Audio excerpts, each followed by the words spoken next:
Okay, part two. This keeps going with what I have done. Just a refresh. These plagues are so bad that and so contagious and so evil that most will not stand. Um, there were things hidden in the ice and in other places that we have unburied, and they were meant to come out at a certain time for a certain reason. God could have hidden them again if he deemed that people would come back to him, but we didn't. He gave us a chance to come back, and no one repented, or very, very, very, very few people repented. So our society has decayed, become more and more depraved, more sinful, more vulgar, and our lives are evil, wicked thoughts constantly. Most people don't think of anything more than wicked thoughts of how they can take apart someone, how they can get revenge on someone, how they can take everything that someone else has and make it theirs, how they can take whatever they want from you and basically get away with it. They don't want to follow rules and society things. They don't want to follow any books. The Bible they hate the most. They criticize it and say, oh, well, that's just worthless. Those are just fictional stories that aren't really true, and none of it happened. And it's the complete opposite. Everything in the book happened. They can prove every bit of it. Prophecies are being fulfilled right and left. There's like, what, 500 or 600 prophecies of, I think it may be more than that. But all the prophecies of the Old Testament are all coming true. All the prophecies of the day of wrath is coming. So yeah, it's gonna get really bad. We get joy out of making others pay and losing everything. We take joy in treating people wickedly, and the Bible has become a footnote and thrown out of every corner of modern society. Policemen and everyone else. We have pastors going to jail now, especially in Canada, and they absolutely hate the Bible. They hate prayer and everything else. What I find really sadistic is they will allow sex and this other vulgar crap. They'll allow opposite genders in bathrooms and doing all kinds of evil, wicked stuff. And yet they claim that we are the most wicked when we're the ones praying and wanting the complete opposite of this. We want a society that comes together and we want people to work together. And we have a certain set of standards and morals because that's what we believe. People don't want to hear the truth. If they do hear the truth, they close their ears and their hearts and make the person pay for what they have said. By mocking them, scorning them, ridiculing them, and potentially destroying them. The Bible has come true in that people want pastors and teachers to show them what they want to hear and never be judgmental. People have unknowingly fallen away big time. Very few people want the absolute truth and to please God. Very few people want to read the book and follow all the doctrine it lays out.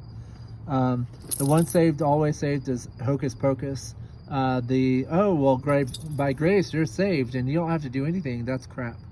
God says, if you love me, you'll follow my commandments. It says also to love your neighbor.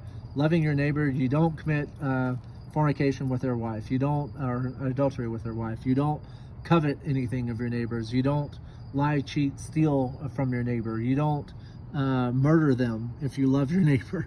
So yeah, all the commandments are true.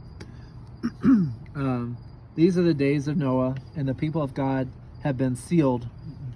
I want you to hear that again. The people of God have been sealed by Yahweh, and now the wrathful judgments will fall on the wicked people of earth. You chose not to listen. You chose not to read your Bible. You chose not to heed the warnings of floods and fires and storms and volcanoes and drought and all the stuff that you have gone through were warnings. Your health crises, you're potentially losing a loved one or a relative, a friend. These were to get you to wake the heck up. Instead, you're cursing God because of these. It's like, oh, why did you take blah, blah, blah? They were so helpful in doing this, that, and other. And I'm not mocking you. I'm just saying that these were warnings. These were God's way of waking you the heck up.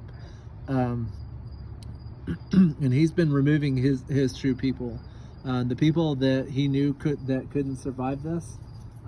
He has taken them out of this world, and made it so they don't have to go through this, because there are certain people that will not be able to get through this. And now you will see the seals and bowls of wrath pour out over all the land. The terrible part of the tribulation commences. As of now, the horses are already riding, and it says, like, was it the pale horse? That so the scales, that is basically God judging everyone, and to see if they're going to be his or not his. Obviously, if we're sealed, that means that the scales have already happened, and that's the third horse. The next horse that comes is the one that says a quarter of the population of the world goes bye-bye through plagues, pestilence, war, and beast. I don't know if it's all four of those, but it's most of those. But basically, the fourth horse, that guy is allowed to basically kill 1/4 of the population any way he sees fits. So there's going to be a lot of people dead and floating around. I'm not trying to go over this. This is a very wicked, I mean not wicked, this is a very hard thing for me to say, and yeah, but I'm a watchman and I have to say this.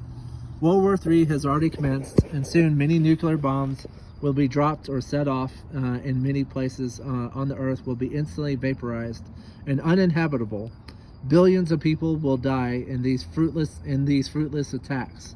This is when the Antichrist comes in and brings peace in the MOB, the mark of, you know what. Many have already taken the first part of this MOB, and part 2 is to turn on the whole system that has been put into our bodies for the last several years. This has been their plan from the very beginning.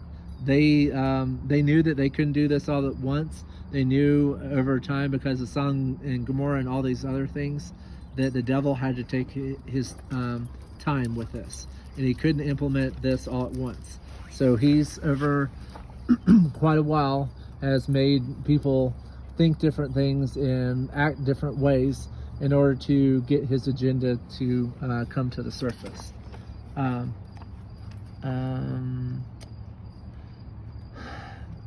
And they want us all to take it, so the devil steals more souls away from Yahweh. You have been duped, deceived, bamboozled, and have been led like sheep to the slaughter. Yahweh tried every way to get your attention and get you back on his path, but you chose your flesh. This world is a testing and learning ground. Yahweh wanted a world which he could test everyone and in every conceivable way, so he would never again have to kick out anyone out of heaven. It is also a learning place where we pick up knowledge and skills and go through things that wouldn't be possible in heaven. Everything we have learned here will be used in heaven for future earths. Yahweh is never through with creating. He takes joy in creating amazing things, unique creatures, unique places, and watching how life on these worlds unfolds. That was given to me by him. Yahweh loves his creation, but he hates sin and can't have it contaminate his pure and holy home. Heaven is his home. He created it for the people that would follow him completely. So yeah.